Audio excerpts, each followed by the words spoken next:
Nous revoici pour la quatrième vidéo. C'est un épisode, une série qui s'intitule Se faire passer en priorité, simplifier sa vie, se faire de la place. Donc, comme toute série, l'idée c'est d'avoir vu la première. Ça serait plus intéressant puisque dans la première vidéo, je t'expliquais pourquoi c'est important finalement de se faire passer en priorité et se faire de la place. Donc pourquoi pour moi et puis pour toi de manière générale. Et puis ensuite, je te donne des astuces que j'essaie de... En fait, j'ai quand même... moi j'aime l'effort, je viens du sport, donc j'aime me dépasser, j'aimais ça, me dépasser, et j'ai quand même le goût de l'effort, du volontarisme et tout ça. Je pense que je ressens en fait, c'est pas je pense, et je sens que c'est has-been. L'implication personnelle maintenant, elle est plus de l'ordre d'une décision que je prends envers moi-même. Quelque chose d'assez simple. C'est pas l'implication n'est plus faire des exercices quotidiens régulièrement de toute manière.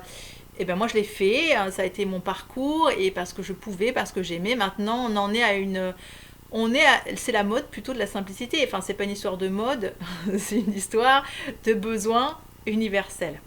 On revient à s'alléger et à simplifier au maximum. Et je sais pas si tu le sens, toi, mais tu penses que oui, tu dois le sentir. Et donc voilà, quand je parle d'implication et d'engagement, maintenant, mon travail à moi, il est peut-être justement de créer des choses qui te permettent que ce soit simple, que ce soit ludique, que ce soit rapide. Et finalement, c'était mon credo, puisque mon credo était de se connecter par le plus court chemin à sa conscience supérieure pour répondre à ses besoins. Voilà.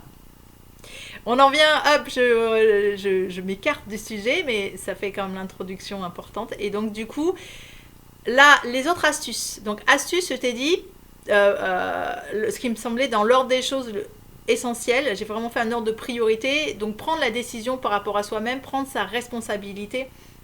Si je pose pas l'intention dans ma vie, il se passera rien du tout. Si je prends pas la décision, il se passera rien. Une décision, c'est pas hyper lourd, c'est prendre une décision. Voilà. Et puis, donc ça, c'était le premier point. Le deuxième point, c'était mettre en mouvement les croyances limitantes qu'on avait. Donc ça, tout le monde en parle tout le temps. Mais moi, l'idée, c'est pas de faire disparaître nos croyances limitantes parce qu'elles ont eu leur intérêt à un moment donné. Mais là, c'est de les mettre en mouvement et puis de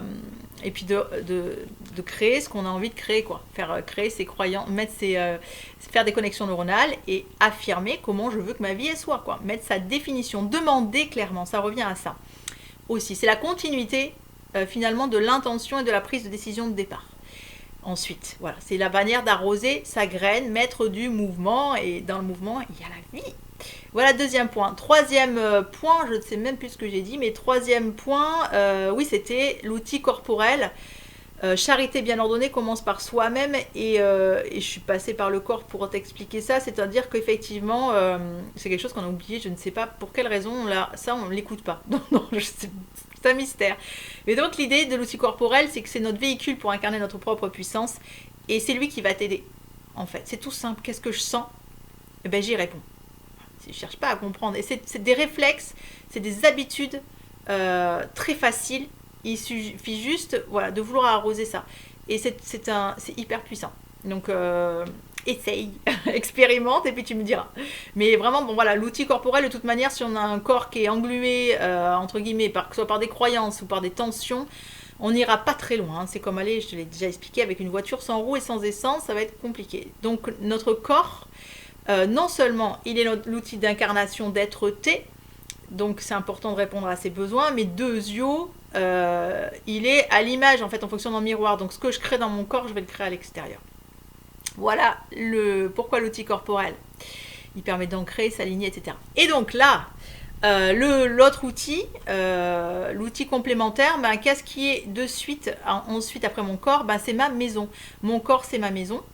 Et là, je déborde en fait allègrement sur des talents d'amis qui sont feng shuiseuses, mais qui m'ont un peu passé le syndrome entre guillemets. Donc moi je suis très inspirée par l'une d'entre elles. Enfin, il y en a plein, je ne voudrais pas squeezer, elles sont sans doute toutes super et différentes dans leur approche. J'aime beaucoup Pascal Marie, je la nomme parce que elle fonctionne un peu comme moi en ce sens que c'est là pour nous soutenir et pas nous encombrer. Donc quand je parle du corps, l'idée c'est pareil, qu'il soit soutien et c'est pas de se faire une discipline abracadabrante qui va encore plus nous entraver qu'on ne s'entrave.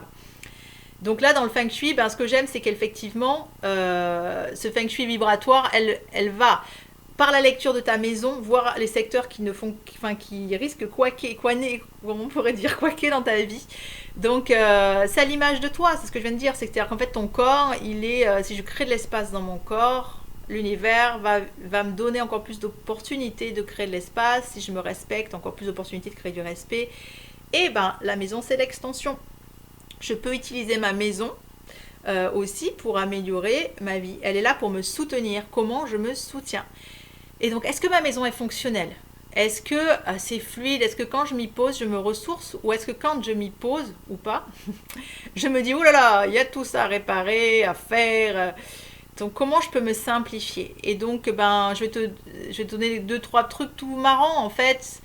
Pareil, l'idée, c'est d'être sous forme de jeu et de trucs simples, mais elle est là pour te soutenir ta vie. Donc, ce qui ne te sert pas, les outils que tu n'as pas utilisés depuis plus de 2-3 mois, les choses en fait qui t'encombrent ou qui te mettent pas en joie, mais mets-les en circulation. Je te dis pas fais-en cadeau parce que c'est un cadeau entre guillemets empoisonné, mais je te dis remets-les en circulation dans des vides-greniers, dans des recycleries, redonne vie finalement aux choses qui ne vivent plus parce que c'est cristallisant, c'est plombant et l'idée c'est ça, c'est de faire de la place, donc de trier. Quelles sont les pensées qui ne me servent plus, les fonctionnements qui ne me servent plus, et ça va avec les choses en fait. Voilà.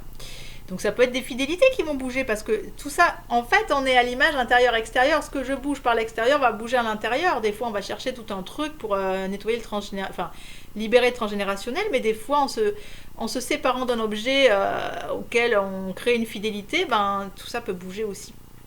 Voilà. Donc ça, l'environnement porteur. Donc moi j'utilise beaucoup L'Art de l'Essentiel, c'est un bouquin de Dominique, je ne sais plus quoi, mais L'Art de l'Essentiel, très bon bouquin. Marie Kondo aussi qui est japonaise et qui aussi a fait un super truc sur remettre de la conscience en fait sur ces objets. Et en fait l'idée c'est de garder ce qui nous met en joie.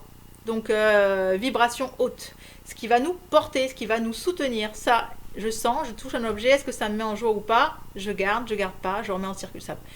Et pareil, hein, avec clémence pour soi-même, on peut se laisser du temps. Mais voilà, ça, j'ai pas trop encore envie, j'ai envie de le donner, mais j'ai encore un peu attaché. Je me laisse sentir quand c'est le moment parfait pour moi. Mais donc voilà, que notre environnement soit porteur, que tu sois pas perdu dans ta maison, passe 3 heures à chercher un rouleau de scotch, que pour ta famille aussi, tu aies pu communiquer autour de ça, parce qu'on hurle souvent sur nos enfants, mais s'ils savent pas comment on a organisé. Donc moi, j'ai choisi j'ai fait très organisationnel, j'ai des gros paniers avec le nom de tous les trucs, et ce qui fait que chacun peut prendre ses responsabilités, sait où sont les choses, et puis qu'il peut avoir du soutien, parce que c'est une façon de demander du soutien, de la participation, de la contribution. Donc comment je soutiens mon corps, comment je me soutiens dans ma maison, ça équivaut aussi à collaborer et expliquer, demander du soutien. Voilà. Et troisième point, l'autre point, c'est le cercle d'influence. Je vais finir là-dessus. Et le cercle d'influence, c'est aussi les personnes en fait qui vont être encourageantes pour moi, soutenantes pour moi. Ça ne veut pas dire mettre à la poubelle tous les amis qui ne le sont pas. Hein. On fonctionne avec des phases.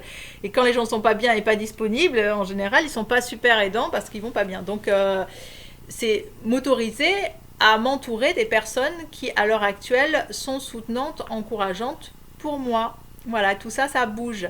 Je te souhaite une belle mise en œuvre, toute simple, dans la légèreté et la joie. Merci pour tes commentaires et à tout bientôt. Ciao, ciao.